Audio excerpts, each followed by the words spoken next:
Every day, the man came home and poured gasoline around the door. Before the last ray of sunlight disappeared, he sealed all the windows and doors with steel plates that were 8 centimeters thick. Even with all these precautions, he never let his guard down. He even slept holding a gun and hugging his dog, because outside the house, zombies could break in at any moment. This was a world destroyed by a virus. Both humans and animals had mutated into zombies that could not survive in sunlight. But the man had survived because he was immune to the virus. He always believed there must be others like him. So every day, he walked through the city streets with his dog, searching for survivors. But sadly, he never found any signs of life. As a biological scientist, the man never gave up on studying the virus. His main goal was to use his own blood serum to reverse the infection and turn zombies back into humans. And on this day, his experiment made a huge breakthrough. A white lab mouse returned to normal after mutation. This discovery made him excited and ready to start human trials. He carefully set a trap and used his own blood as bait. Soon, he captured a female zombie. But other zombies, who seemed to have a special bond with her, followed closely behind.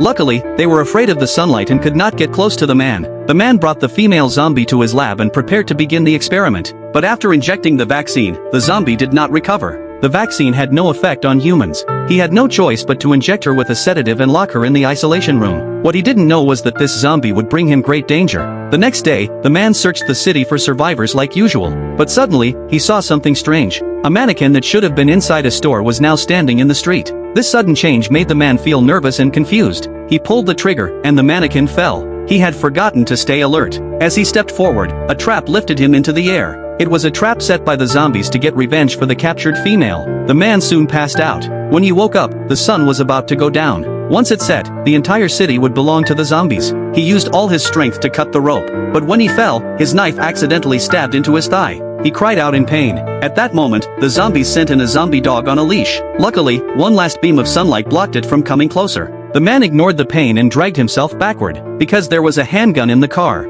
As the sun finally disappeared, the zombie dog charged at him. But just in time, his own dog jumped out to stop it. The man also reached the gun and quickly shot down the zombie dogs. Sadly, during the fight, his dog was bitten. It could mutate at any time. He rushed home and gave the dog a vaccine, but it had no effect. The dog still mutated. In the end, the man had to kill it with great sorrow.